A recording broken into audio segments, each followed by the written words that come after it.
le thème qui nous semblait s'imposer, c'est pourquoi assistons-nous présentement à une multiplication de guerres, alors qu'avec la fin de la guerre froide, on nous avait promis un nouvel ordre mondial, souvenez-vous, la paix éternelle quasiment, et là on est bientôt parti pour une guerre par an. Donc, pourquoi tant de guerres? Est-ce que ça va continuer? Et qu'est-ce que nous pouvons y faire? Et là, je pense que la première chose à dire, c'est que la guerre est la fille de la crise.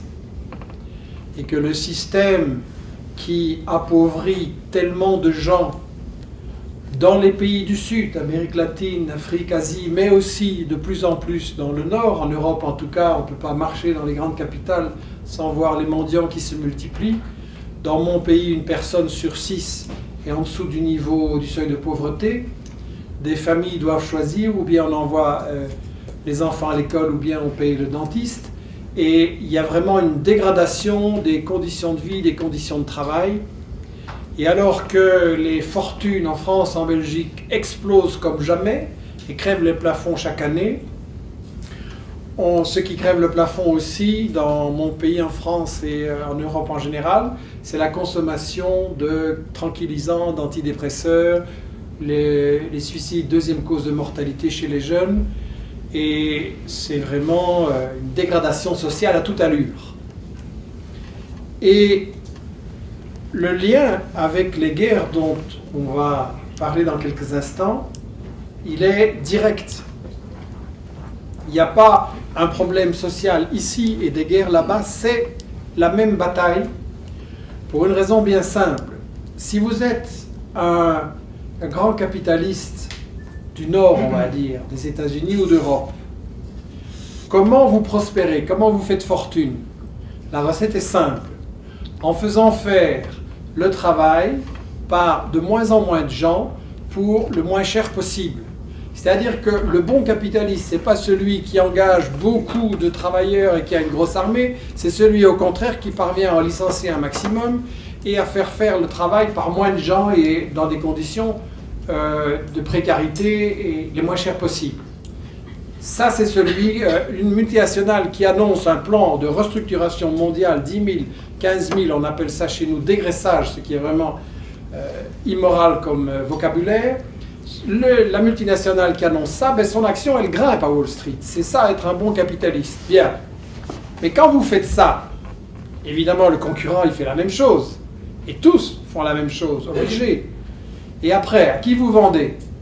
Quand vous avez bien appauvri les gens qui travaillent pour vous, à qui vous vendez?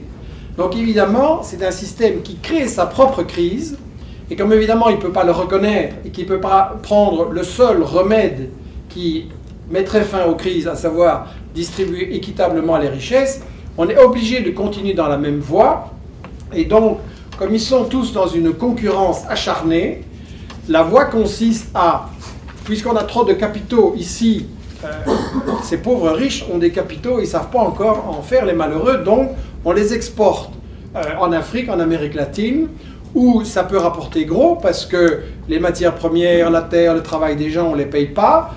Il suffit de graisser la patte à un petit dictateur, de mettre quelques pourboires, et on peut ainsi exploiter les richesses pour quasiment rien, tant qu'il n'y a pas de résistance. Et donc, le problème justement, c'est que cette exportation massive de capitaux a comme fonction de permettre le pillage des richesses, ce qui évidemment provoque des résistances et des guerres. Et fondamentalement, toutes les guerres auxquelles nous assistons sont des guerres de pillage, des guerres économiques, des guerres pour le fric. Ça évidemment, ça ne peut pas se dire à la télévision, c'est pour ça que vous n'êtes pas devant votre poste, mais ici entre nous. Et le problème, c'est qu'à l'opinion, on raconte autre chose, bien entendu. Pour analyser cette question, d'où viennent les guerres, je vais prendre maintenant, je pense que Michel interviendra, c'est un point qu'il a beaucoup creusé aussi, et donc on a résolu ce soir de se compléter et de ne pas se répéter. Et le point sur lequel moi je vais insister, c'est la stratégie du chaos la stratégie agressive des États-Unis et de leurs alliés à l'égard du monde arabo-musulman. Ça vous a certainement frappé, la multiplication des guerres, directes ou indirectes, déclarées ou non déclarées, qui frappent des pays arabes et aussi des pays musulmans. Et la contradiction fondamentale là-dedans, c'est quoi? C'est que vous avez d'un côté, le monde arabe, c'est 300 millions de gens dans une vingtaine de pays, et la moitié de la population a moins de 15 ans, et quand elle va arriver sur le marché du travail, elle va trouver rien. Quand vous vous baladez dans les rues du Caire, ce qui frappe, c'est la pauvreté hallucinante. Au Caire, une capitale de 20 millions, vous avez 2000 personnes qui arrivent chaque jour pour vivre là-bas et qui sont essentiellement des paysans ruinés, et il n'y a pas de perspective. Et pendant ce temps-là, une bande de dirigeants corrompus, une élite, se remplit les poches, construit des fortunes colossales. Et donc la contradiction, elle est là. Cette pauvreté massive dans la toute grande majorité du monde arabe, pourtant le monde arabe, justement, il a le pétrole. Et théoriquement, il devrait avoir résolu en premier le problème de la pauvreté. Il y a là une richesse extraordinaire. Exxon, 45 milliards de dollars de bénéfices sur une année, 45 milliards de dollars, plus que la production totale de bien des pays dans le monde, et pourtant, c'est la misère qui règne là. Enfin, pas partout. Vous avez sans doute vu aussi à la télé ce genre de reportage sur les Émirats du Golfe, où les émirs là construisent des tours de 600, 700, 800 mètres, la mienne plus haute que la tienne et en avant. Et donc, qu'est-ce qu'on met là-dedans? On met des trucs complètement inutiles, on met des hôtels de luxe, on met, vous pouvez le loger dans une tour pareille de 800 mètres, avec une très belle vue sur la mer bien sûr, juste c'est 25, 27 000 dollars la nuit. Ok? C'est libre. Qu'est-ce qu'on fait avec l'argent du pétrole? Est-ce qu'on fait ça? Ou est-ce qu'on reverse les pétrodollars à Washington, d'une part, à New York pour la bourse de Wall Street pour aider les pauvres multinationales qui, c'est bien connu, n'ont pas assez d'argent? Est-ce qu'on reverse l'argent du pétrole aux États-Unis et au gouvernement pour qu'ils puissent continuer à faire des guerres? Parce que comme il est en faillite, il faut bien qu'il y ait des autres peuples qui payent les guerres qu'il fait contre ces peuples. Donc ça, c'est une manière d'utiliser l'argent du pétrole. Et à l'inverse, vous avez une toute autre manière d'utiliser l'argent du pétrole qui est celle de Chavez, qui est celle de... J'ai eu l'occasion d'analyser cette expérience qui m'a vraiment enthousiasmé. Je vous conseille d'aller voir ce pays dont on parlera d'ailleurs samedi. On abordera d'autres thèmes. Et Chavez, qu'est-ce qu'il fait avec l'argent du pétrole? C'est simple. D'abord, on récupère l'argent qui avant partait à Miami et dans les coffres-forts d'Exxon précisément et de quelques Richards de Caracas. Et on le récupère et avec ça, on donne à tout le monde l'éducation. Il n'y a plus d'analphabétisme. Tout le monde peut suivre un enseignement. Il y a des mères de famille qui retournent à l'université avec des bourses. Et il y a vraiment un enseignement, c'est prodigieux de voir les acquis. La santé.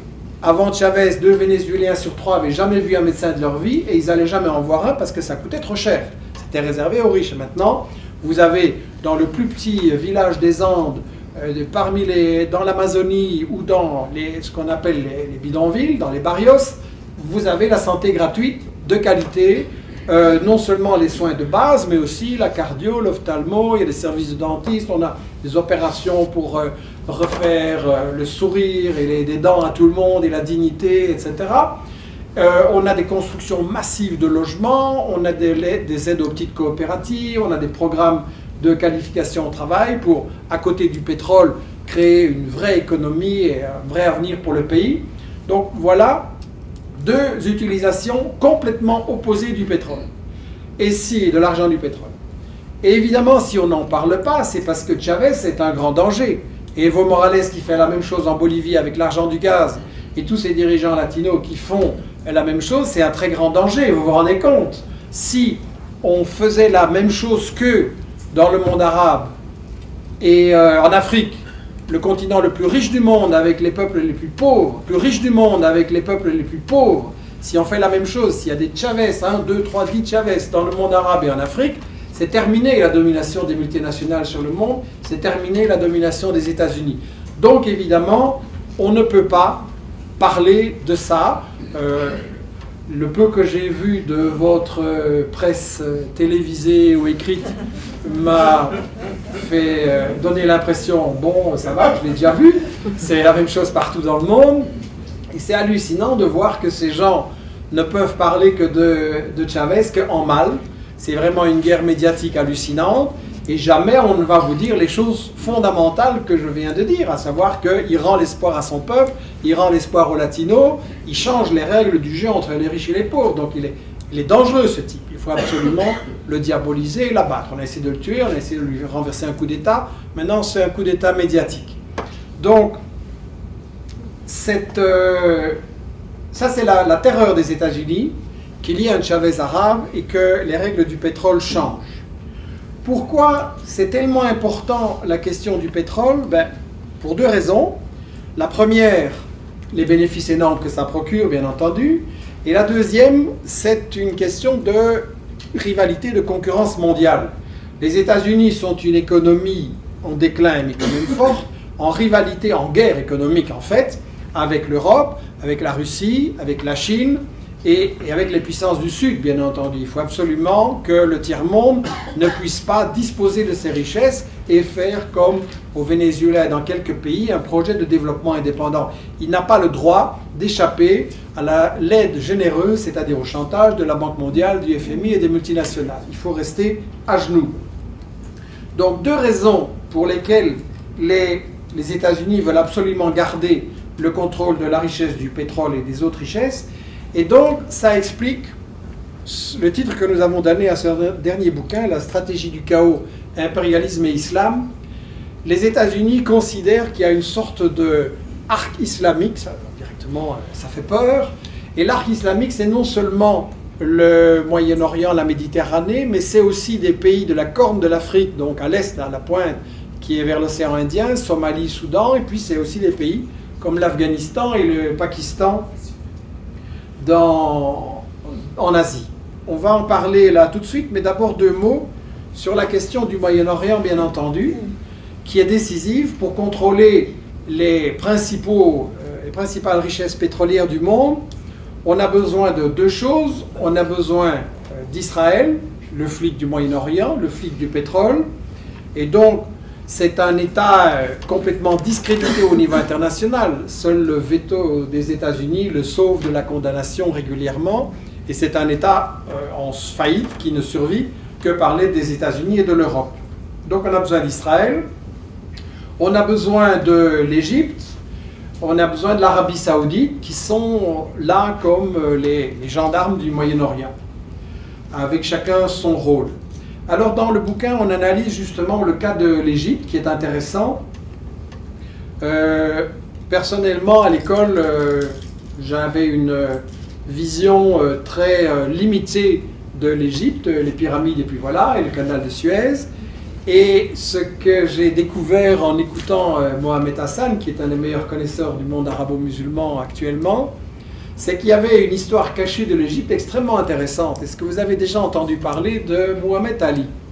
C'est pas le boxeur, c'est un autre, c'est vers 1820-1830, et bon, tranquillisez-vous, moi non plus, j'en avais pas entendu parler, et pourtant on aurait dû nous en parler à l'école, parce que c'est un sultan là en Égypte, qui dépendait théoriquement de l'empire turc-ottoman, mais il était en déclin et contrôlait plus grand-chose, et donc, vers 1820-1830, il lance un projet très original de créer un État moderne, avec une agriculture moderne, donc on aide les paysans, on les aide à stocker leurs céréales, etc.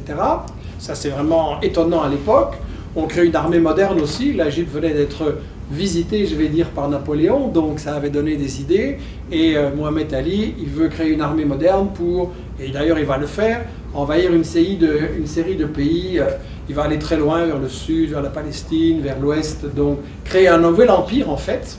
Et puis la troisième mesure révolutionnaire, on va dire, de ce bonhomme, c'est qu'il crée aussi, 1825-30, une industrie moderne avec une métallurgie, une sidérurgie. 1830. À ce moment-là, il y a ça en Angleterre, c'est un peu en Belgique, il n'y a même pas ça en France et dans d'autres pays, parlons pas de l'Allemagne ou de l'Italie, donc c'est étonnant. Et ce projet de créer un grand empire arabe capitaliste moderne va évidemment être brisé par le colonialisme britannique, qui ne veut absolument pas qu'il y ait là un empire qui puisse le contester. Pour les Britanniques, l'Égypte et le canal de Suez, enfin le futur canal de Suez, pardon, mais l'Égypte c'est déjà la voie qui mène vers leur grande colonie des Indes, qui leur apporte déjà beaucoup plus que les usines en Angleterre avec l'exploitation épouvantable décrite par Marx. Donc l'Égypte c'est vital, mais ils ne veulent absolument pas que l'Égypte se développe. Donc on a brisé Mohamed Ali, après l'Égypte va stagner, elle va renaître avec Nasser qui développe le projet d'une Égypte indépendante.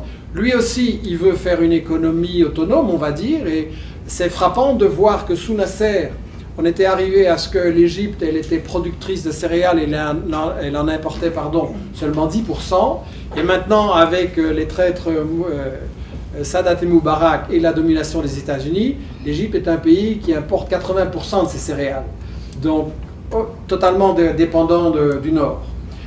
On a toute l'affaire Moubarak, évidemment, c'est la question, est-ce que les États-Unis vont garder le contrôle de l'Égypte, qui est le pays stratégiquement, intellectuellement, politiquement au cœur du monde arabe, entre l'Ouest et l'Est, et qui est le pays majeur, on va dire, du monde arabe pour protéger Israël, donc des milliards de dollars d'aide militaire pour sécuriser ça, avec maintenant une stratégie évidemment de remplacer Moubarak. On essaye d'abord le numéro 2, puis le numéro 3, puis ça ne marche pas.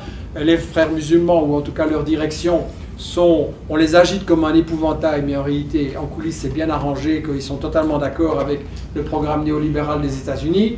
Et donc, on va essayer de duper cette révolution. Mais, comme l'explique Samir Amin dans le livre Israël, parlons-en, une révolution, en Égypte, c'est une affaire de longue durée. Il ne faut pas juger ça sur un an ou deux. C'est un phénomène qui va prendre longtemps. Et c'est pas dit que le peuple égyptien va se faire avoir. Il faut rappeler que ce qui a mis Moubarak à la porte, c'est pas quelques messages sur Facebook, bien que ce soit important, c'est les grèves des ouvriers dures, longues, qui mettaient le capitalisme, enfin le petit capitalisme égyptien à genoux. Et donc ses copains ont dit: oh Moubarak, maintenant tu dégages parce que tu nous mets en danger. Donc ça veut dire qu'ils ne vont pas se laisser renvoyer à la maison aussi facilement, même si on essaye tout pour les duper. Le bouquin dont je parle là, il analyse en fait une série de pays, l'Iran, la Turquie, la Libye, la Tunisie, pour voir d'une part l'impact du colonialisme européen, parce que ça on n'en parle jamais, alors qu'on ne peut pas comprendre le présent si on ne connaît pas le passé. Mais il analyse aussi les stratégies actuelles des États-Unis et de la France pour garder la domination de ces pays-là. Et rassurez-vous, je ne vais pas vous parler de chacun des pays, mais il y en a un quand même dont je voudrais dire deux mots, c'est l'Arabie Saoudite. Je crois qu'on n'en parle pas du tout de ce pays, et c'est vraiment dommage. Je ne sais pas si ici, dans vos médias, vous avez de grandes campagnes sur le thème « Il faut mettre fin au régime intolérable de l'Arabie Saoudite ». Chez nous, en tout cas, il n'y a pas ça. Et pourtant, il y aurait vraiment, à mon avis, des justifications pour lancer des campagnes médiatiques comme ça. L'Arabie Saoudite, si vous êtes une femme et que vous prenez le volant, en prison. Si vous êtes une femme et que vous allez à l'hôpital sans votre mari, en prison aussi. Il y a quelques années, un pensionnat de jeunes filles prend feu et la direction décide que les jeunes filles n'ont pas le droit de sortir parce que c'est la nuit, elles ne sont pas voilées, les pompiers sont des hommes, donc il y aura 15 jeunes filles qui vont périr à cause de ça. Avec toute une police politico-religieuse qui est là pour quadriller et terroriser la population, pendant que c'est bien connu, les souverains et l'élite boivent du whisky et se tapent des bonnes femmes sans problème. L'Arabie Saoudite, c'est un pays où il n'y a pas de constitution. Et d'ailleurs, le nom Arabie Saoudite, ça devrait faire réfléchir. C'est le nom d'un type. Saoud, c'est une famille. Ça veut dire que c'est un pays qui appartient à un bonhomme. Et il n'y a pas de constitution parce que vous n'avez pas de droit comme citoyen. En fait, vous appartenez à ce bonhomme. Donc, c'est quand même, bien entendu, syndicat interdit, esclavage des travailleurs immigrés qui sont là pour faire le sale boulot. Et il y a énormément d'abus qui sont documentés, qui sont connus. Il y a plein de rapports là-dessus. Et pourtant, il y a zéro campagne pour mettre fin à ce qui est clairement le régime le plus arriéré, le plus barbare, le plus inhumain de la planète. Zéro campagne. Et au contraire, on les présente comme des modérés, nos alliés, et depuis 50 ans, on vous raconte qu'ils vont gentiment évoluer, qu'il faut les laisser tranquilles et que tout va aller bien. En réalité, on a fait alliance là-bas, les Britanniques d'abord et les États-Unis ensuite, avec les pires meurtriers, les pires assassins et les pires fanatiques, qui jouent un rôle derrière le terrorisme contre la Libye, contre la Syrie et d'autres pays, qui financent le terrorisme et le fanatisme en Europe occidentale aussi, à travers des mosquées, à travers des choses comme ça, certaines mosquées. Et donc, pourquoi on ne fait pas ces campagnes contre l'Arabie Saoudite? Tout simplement parce que, grâce à l'Arabie Saoudite, les pétrodollars sont directement recyclés, comme je le disais, à Wall Street et dans le budget des États-Unis pour continuer à faire la guerre. Plus le fait que l'Arabie Saoudite, déjà à l'époque, avait conclu, on en parle ça dans le bouquin, ils avaient mis sur pied le Safari Club, qui n'était pas une question de tourisme, mais qui était en fait un petit club où il y avait le Shah d'Iran, il y avait Mobutu du Congo, il y avait 2-3 dictateurs de ce genre-là, et il y avait le roi d'Arabie Saoudite. Et ces gens-là, en fait, finançaient des mesures de protection contre les dictatures, les bonnes dictatures, ceux qui sont avec nous, et organisaient de la déstabilisation et l'assassinat de toute une série de gouvernements et de dirigeants progressistes. Donc il n'y aura jamais de campagne contre l'Arabie Saoudite si nous ne la faisons pas nous-mêmes. Voilà 2 exemples, et les autres exemples sont intéressants aussi, mais bon, il faudra lire le bouquin. Ce qui est important, c'est que tout ça, en fait partie d'une bataille générale pour conserver la domination des États-Unis sur le monde arabe et sur le Moyen-Orient, et même recoloniser les zones qui ont été perdues. Et donc là, je ne vais pas développer maintenant les guerres contre la Libye et celles contre la Syrie, parce que c'est déjà la guerre, en fait, contre la Syrie. Je ne vais pas les développer, mais s'il y a des questions, je répondrai volontiers. En 2 mots, il s'agit de reconquérir des zones qui avaient été perdues.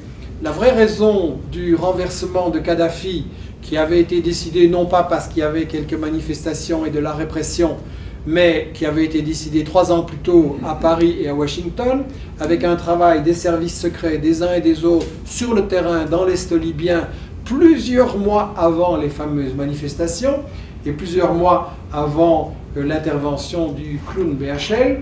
Et ça je ne vous raconte pas des secrets que j'ai découverts par un travail acharné, ça se trouve dans le New York Times, ça se trouve dans des quotidiens italiens qui se sont fait un plaisir de balancer les services secrets italiens, se sont fait un plaisir de balancer les services secrets français, parce qu'évidemment la guerre en Libye c'était aussi de la part de Sarkozy et de Cameron, l'Allemagne et l'Italie, pousse-toi de là, maintenant c'est nous qui prenons les contrats. Et c'est que ça. L'autre grand crime de Kadhafi, je ne vais pas dire que c'était un grand démocrate que j'adorais, mais de toute façon la question ne se pose pas. Pourquoi on va s'en prendre à ce dictateur-là et pas à tel autre qu'on a mis en place et qu'on protège? Pourquoi on finance l'armée d'Arabie Saoudite pour aller tirer sur les manifestants du Bahreïn? Pourquoi on fait la même chose au Yémen et on va s'en prendre à celui-là? C'est comme on a déjà eu l'occasion de le dire, il y a les bons et les mauvais dictateurs. Mais le crime majeur peut-être de Kadhafi, c'était d'utiliser l'argent du pétrole, certainement pour donner un niveau de vie exceptionnel à toute sa population, y compris aux Africains immigrés, pas de racisme non plus, émancipation de la femme, mais comparé avec l'Arabie Saoudite, le Koweït et le Qatar. Mais le crime majeur, je disais, c'était de financer des projets de développement alternatifs de toute une série de pays africains pour échapper au chantage des multinationales de la Banque mondiale et du FMI. Ça, c'était le grand crime. Ces pays doivent rester dépendants. Or, avec 30 milliards de dollars de revenus par an du pétrole utilisés pour aider toute une série de pays africains, ça, c'était un très, très grand danger. Je ne vais pas tellement développer la Syrie maintenant, on peut en parler, mais c'est clairement aussi éliminer les résistances à Israël. Et quand si on y arrive à renverser la Syrie, le tour viendra du Liban, de la résistance palestinienne, et après c'est l'Iran. Et voilà. Donc, la question est, pourquoi toute cette cette agressivité. Et en fait, la raison fondamentale dont je n'ai pas encore parlé, c'est la Chine. C'est-à-dire que tout ça, c'est une guerre globale contre la Chine. Je disais que les États-Unis veulent absolument conserver leur domination sur le monde. Et le tout grand concurrent au niveau économique et politique, c'est la Chine, qui clairement a changé les rapports de force dans le monde. On ne va pas maintenant ouvrir la discussion sur ce qu'on pense de la politique qui est menée là-bas. De toute façon, pour les États-Unis, ça ne change pas grand-chose. Que la Chine soit socialiste ou à moitié socialiste ou qu'elle devienne capitaliste, c'est un rival et donc il doit être mis à genoux ou éliminé. Évidemment, la Chine est un gros morceau qu'on ne peut pas attaquer comme ça, donc la stratégie, c'est de l'encercler et de la priver de ses alliés. Et justement, un chapitre majeur du bouquin, c'est celui qui analyse l'océan Indien. Souvent, en termes de stratégie, on regarde les pays, mais en réalité, ce qu'il y a entre les pays est parfois encore plus important. Et l'océan Indien, vu que l'Asie, c'est le continent d'où se déroule la bataille économique du siècle présent, que c'est la majorité de la population, des richesses et le plus grand potentiel de développement, l'obsession des États-Unis, c'est d'empêcher que l'Asie leur échappe. C'est d'empêcher que se forme une alliance entre les trois grandes puissances de l'Asie, à savoir la Russie, la Chine et l'Iran. Si cette alliance-là se fait, il est clair qu'elle va attirer d'autres pays, dont l'Inde et une série d'autres pays, que ça va créer un marché commun économique, que ça va créer une alliance économique et politique, que forcément le Japon il ne pourra pas rester en dehors, et que donc l'Asie va échapper aux États-Unis. Et ça veut dire que leur domination mondiale est fichue. La Chine est déjà devenue le partenaire alternatif pour l'Afrique. Les échanges se sont multipliés en une douzaine d'années par 20. Elle est devenue aussi le partenaire avec l'Amérique latine. Les échanges se sont multipliés par 14. Et l'océan Indien, c'est la zone où se déroule cette bataille, cette guerre non déclarée, parce que la Chine n'a pas de pétrole, pas assez, n'a pas de matières premières, pas assez de biens agricoles. Elle est donc entièrement dépendante du commerce avec l'Afrique, avec l'Amérique latine. Et c'est justement ça qu'il s'agit d'empêcher. Et si vous regardez une carte de l'océan Indien, qui est donc la zone là entre l'Asie, l'Est de l'Afrique et l'Australie tout en bas, l'océan Indien, vous êtes frappé par le nombre, il vous faudra de bons yeux ou bien regarder la carte un peu plus tard, mais vous êtes frappé par le fait qu'il y a des explosions absolument partout.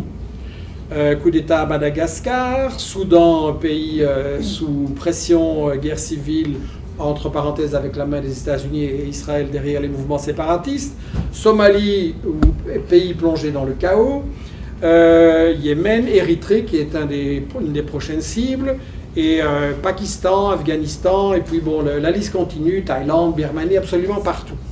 Quel est le point commun entre toutes ces explosions qui peuvent être des guerres directes, des guerres civiles, des guerres entre pays ou des coups d'État? Le point commun, c'est le commerce maritime. C'est-à-dire 60% du commerce maritime mondial, il est déjà là. On a l'impression, nous en tout cas européens, que le gros c'est le commerce maritime en Atlantique ou en Pacifique. Non, il est déjà là, le centre du monde. Et c'est ça que les États-Unis veulent contrôler militairement et en contrôlant. Quand vous voulez faire un commerce maritime, vous avez besoin de ports en eau profonde ou d'une série de ports en fait en eau profonde pour les grands trafics de containers. Les navires doivent pouvoir s'arrêter sur cet énorme trajet. Et donc la Chine a des projets avec le Pakistan, avec la Birmanie, et puis sur la côte ouest de l'Afrique.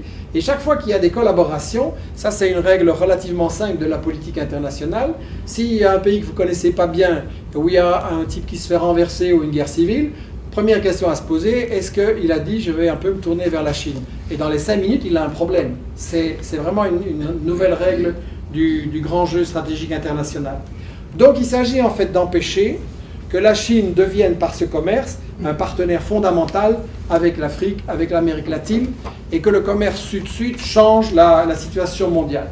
Alors pourquoi on a appelé ça la stratégie du chaos?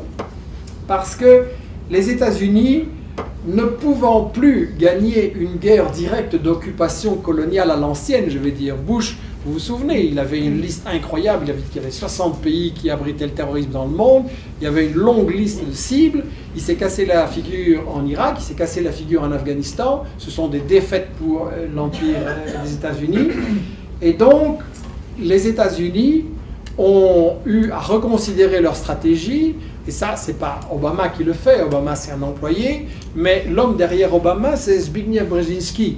Et justement, Michel et moi, on avait été très attentifs dans les années 90 aux vues stratégiques de ce bonhomme, qui est clairement un des stratèges les plus importants des États-Unis. Il a écrit un livre absolument dégoûtant, mais qu'il faut lire, qui s'appelle Le Grand Échiquier, The Grand Chessboard, dans lequel, mais ça, il est déjà un peu vieux, depuis, il a dû l'actualiser. Là, il disait, les États-Unis, s'ils veulent garder la domination du monde, ils doivent empêcher l'alliance entre l'Europe et la Russie, entre la Russie et la Chine, et le Japon, ils doivent diviser les rivaux. Maintenant, il est obligé de réactualiser, et lui, il se focalisait beaucoup sur la Russie. Très charitablement, il voulait diviser la Russie en 3. Comme par hasard, la zone où il y avait du pétrole et du gaz n'était pas dans la même zone que Moscou, étonnant. Mais maintenant, il a dû se focaliser beaucoup plus sur la Chine, et il développe une stratégie un peu plus défensive, on va dire. Mais Brzezinski, c'est le stratège de la guerre indirecte. Bush, c'était la guerre directe avec occupation, ça ne marche pas.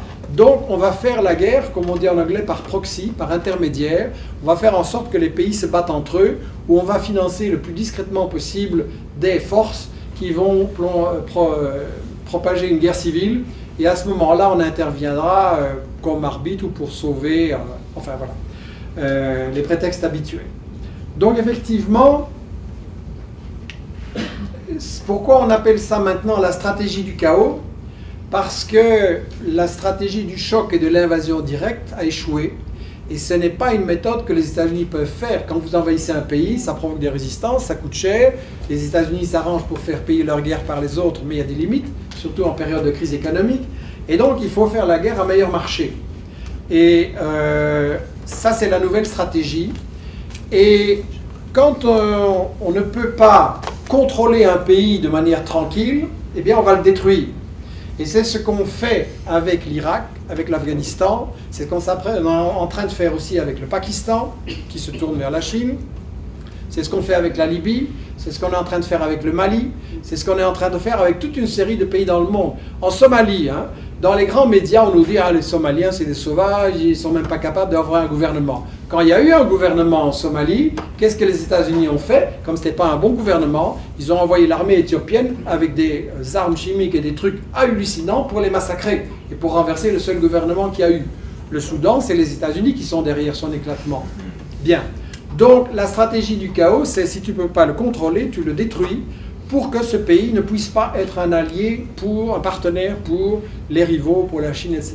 Ça, c'est la clé, je pense, de l'explication de toute une série.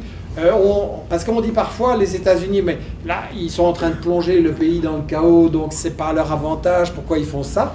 C'est d'une part l'aveu que les États-Unis sont une puissance en déclin, économique, financier, même militaire, malgré leur arsenal, et que donc ils ne sont plus capables de contrôler directement. Donc la stratégie du chaos, c'est le plan B, c'est la stratégie de rechange. La dernière chose que je voudrais ajouter sur ce thème, c'est qu'effectivement, comme le rappelait Michel, tout ce que fait l'OTAN aujourd'hui était parfaitement prévisible. Il n'y avait pas besoin d'une boule de cristal, il suffisait de regarder les intérêts économiques, les intérêts stratégiques, de regarder comment se comportent les grandes puissances en période de crise économique. Et clairement, l'OTAN était l'armée des multinationales. Et effectivement, on avait annoncé qu'elle allait se tourner vers le Moyen-Orient, vers le tiers-monde et devenir le gendarme mondial des multinationales. Et ça se passe comme ça. La première guerre de l'OTAN, soi-disant une alliance pour défendre l'Europe contre l'Union soviétique, bien, l'Union soviétique a disparu, donc l'OTAN aussi, non, on se reconvertit. Et donc la première guerre de l'OTAN, ça a été en Europe, contre la Yougoslavie, pour la détruire. La deuxième guerre de l'OTAN, ça a été sur le continent asiatique, Afghanistan, et c'est en fait une guerre contre la Chine essentiellement. La troisième guerre de l'OTAN, c'est en Libye, continent africain. Ça fait donc déjà 3 continents. Ils ont fait des manœuvres au large du Venezuela, mais là c'est un morceau un peu plus dur, donc on n'a pas été plus loin. Et donc on a clairement ce projet d'armée des multinationales, avec aussi l'organisation des forces armées des États-Unis sous la forme AFRICOM. Les États-Unis ne s'étaient pas beaucoup occupés de l'Afrique, mais dès qu'on trouve du pétrole et des richesses, la rivalité avec la France reste importante aussi. On voit les États-Unis qui lancent AFRICOM et qui essayent de quadriller le continent africain, et il est clair qu'on va avoir d'autres interventions. L'Érythrée dans le collimateur, le Mali, la Côte d'Ivoire, on a déjà réglé son compte, l'Algérie aussi est dans le collimateur, et donc il faut voir que c'est vraiment une phase de recolonisation générale. La dernière idée que je voudrais ajouter, c'est que cette guerre-là qui est menée contre des pays du Sud, j'ai parlé de l'Afrique, du monde arabe, de l'Amérique latine, de l'Asie, c'est aussi une guerre contre nous, gens du Nord. Et là, c'est un point important parce que quand on parle de ces choses autour de nous, c'est pas toujours facile. Et on entend souvent les gens dire oui, mais enfin ça, c'est quand même un peu lointain, c'est compliqué à comprendre, et puis de toute façon on ne peut rien y changer. Et nous avons déjà assez de problèmes ici dans les pays avec la pauvreté et tout ça. Donc occupons-nous d'abord de nous, et voilà. Et ça, effectivement, c'est un danger parce que ça veut dire qu'on a des opinions publiques qui laissent faire les puissances de l'OTAN et qui laissent faire des guerres épouvantables. Et je crois qu'on a un effort de réflexion à faire sur la manière dont on amène ces thèmes à monsieur et madame tout le monde. Et je pense qu'il y a moyen de le faire et qu'il est indispensable de le faire. Je pense qu'il faut absolument avoir un axe de travail, chacun autour de soi, au travail, à l'école, dans les quartiers, dans les associations, etc. Il faut vraiment avoir un axe d'explication très simple sur, mais quand les multinationales font une guerre pour contrôler les richesses en Afrique, dans le monde arabe, qu'est-ce que ça a comme conséquence? Et que les gens sont de plus en plus pauvres, qu'on les empêche de se développer, qu'ils n'auront pas de travail pour nourrir leurs enfants. Donc qu'est-ce qui va se passer? Ils vont venir ici. Et évidemment, on va traiter les immigrés de profiteurs. Et on va en chasser une partie. Mais le patronat en fait venir une grande partie, je ne sais pas dans quel secteur ça se passe ici, mais chez nous, dans la construction, dans les vergers, dans les vignobles, dans la confection, dans toute une série de secteurs, ce sont des gens immigrés dans des conditions de quasi-esclavage. Parfois on confisque leur passeport, ils n'ont aucun droit, ils n'ont évidemment aucun syndicat, et donc là on a une main-d'œuvre. Vous savez, on vous parle du miracle allemand, là, l'économie allemande se porte bien, mais leur secret, il est scandaleux. Hein. C'est Balzac qui disait, derrière chaque grande fortune se cache un crime. Le secret, il est très simple. En Allemagne, maintenant, vous avez des gens qui travaillent pour 6 $ de l'heure. Ça, c'est un système généralisé. Et vous avez même des chômeurs qui travaillent pour 1 euro de l'heure, donc 1,2, 1,3. Et ça, c'est le système de la dégradation. Je veux dire, ça se passe dans toute l'Europe. Et je pense aussi aux États-Unis, et ici vous me le direz, je pense que les multinationales, si on les laisse contrôler toutes les richesses des pays du Sud et plonger ces populations dans le désespoir, ces gens vont venir dans le Nord, et le but c'est d'organiser la concurrence généralisée. Donc on doit pouvoir dire aux travailleurs d'ici, ben, c'est une guerre contre toi. On fait la guerre, avec ton argent, parce que les bombes, c'est nous qui les payons, et après, c'est quand même une guerre contre toi. Donc je pense que c'est vraiment un point fondamental qu'on doit pouvoir expliquer. Et évidemment, toutes ces choses-là, comme on ne va pas les dire à la télévision, et même qu'on va raconter le contraire, je me suis amusé depuis 3 jours, à regarder un peu votre grande presse, qui n'a de particulier que son format, mais sinon c'est la même répétition qu'ailleurs. Et c'est hallucinant de voir cette fabrication de mensonges systématiques pour manipuler l'opinion. Mais bon, quand on m'a expliqué qui sont vos grands patrons de presse et leurs amis, quand on m'a expliqué chez qui Sarkozy est allé se réfugier pour échapper aux perquisitions, les choses sont claires. Donc, mais ça veut dire aussi qu'on a une mission très importante. Il n'y a pas de guerre sans guerre de l'info, sans désinformation. C'est quelque chose que je n'ai pas cessé de répéter. Les guerres ne commencent pas par des bombes, les guerres commencent par des médias mensonges. Et les guerres ne peuvent avoir lieu qu'avec l'ignorance, avec une population à laquelle on raconte des histoires. Ça, c'est le thème dont on va parler samedi, les principes de la propagande de guerre, mais on va développer ça parce que c'est important de l'analyser et de voir les mécanismes par lesquels on peut parler autour de soi. Mais ça veut dire qu'on a une mission fondamentale et que, d'une part, il faut des groupes comme celui de Michel, comme Rebellion en Espagne, comme des sites comme Le Grand Soir en France et quelques initiatives de ce genre-là.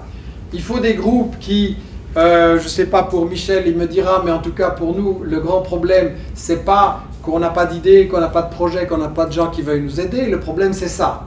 C'est-à-dire qu'évidemment, avec ce qu'on raconte, on n'a pas de subvention, on n'a pas, et on ne veut pas de publicité. Et donc, comme il faut bien faire un travail sérieux, il faut coordonner tous les efforts de bénévoles, on fait donc un site. Alors oui, ça justement, je vais demander si quelqu'un veut bien prendre ceci. On fait un site avec une newsletter hebdomadaire. Et si vous voulez recevoir la newsletter gratuitement, vous inscrivez votre adresse mail en majuscule, j'insiste, pour éviter les erreurs. Vous recevrez donc les informations qu'on donne, nos articles, ceux des gens avec qui on est en réseau dans le monde. C'est en français, en anglais, en espagnol, mais surtout en français. Ça vous permettra aussi de nous envoyer vos remarques, vos contributions, vos propositions, vos articles, etc. Ça, c'est important. Et évidemment, quand je disais le problème, il est économique, c'est que pour financer ça, et le jeune journaliste et la réalisatrice qui travaillent avec moi, ce qui nous permet de survivre, c'est la vente des livres et des DVD, des films qu'on réalise. Donc ça, c'est très important pour nous. Le problème, c'est qu'en avion, je n'ai pas pu apporter beaucoup, mais vous pouvez prendre les commandes, on les envoie, et pour nous, c'est vraiment important. L'info gratuite, elle a un prix, et le prix, c'est votre soutien, et donc ça, je ne vais pas tourner autour du pot, on en a absolument besoin. On va aussi lancer en septembre une campagne pour avoir des soutiens, pour avoir des gens qui nous versent une petite contribution chaque mois pour nous aider à développer, parce qu'on a, ce qui est très frustrant, c'est qu'on a des bouquins en préparation, on a un film en préparation sur les causes de la pauvreté en Afrique, on a plein de choses qu'on veut faire et faute de moyens, on n'arrive pas à les réaliser. Je ne sais pas si du côté de Michel ça va beaucoup mieux, ça on va en parler, mais les médias alternatifs en général dans le monde, c'est le problème qu'ils ont. Et de toute façon, il faut bien se dire que les médias alternatifs, c'est des petites équipes qui ne pourront pas faire des miracles jamais, et que le rôle fondamental dans la bataille de l'information, c'est vous. C'est vous parce qu'il n'y a que vous qui pouvez apporter ça aux non-convaincus. Je veux dire, on est ici entre gens qui sont déjà, à mon avis, un peu d'accord en général, mais l'important, c'est le travail que nous pouvons faire plus largement auprès des non-convaincus. Et ça, il n'y a que vous qui pouvez le faire. C'est pas Michel, c'est pas moi, c'est pas Chomsky, c'est pas Ramadan qui vont pouvoir aller discuter au travail, dans les écoles. C'est que vous. Et ça, c'est vraiment fondamental. Je pense que si on se rend compte que toutes les guerres sont précédées, accompagnées d'une guerre de médias mensonges, ça veut dire que si nous voulons mettre fin à ça, mettre fin à cette avalanche de guerres, d'agressions et de misère et de souffrance que cela entraîne, si nous voulons que l'humanité puisse mettre fin à la pauvreté, à l'analphabétisme, au manque d'eau potable, au manque de soins d'éducation, etc., il faut absolument qu'on arrête les guerres, qu'on arrête les agressions de toutes les formes et qu'on laisse le libre choix au peuple de déterminer leur avenir comme ils l'entendent et de disposer de leurs richesses. Ça veut dire que pour mettre fin aux guerres, il faut absolument appliquer cette idée que je répéterai toujours. Nous sommes tous des journalistes. Je vous remercie.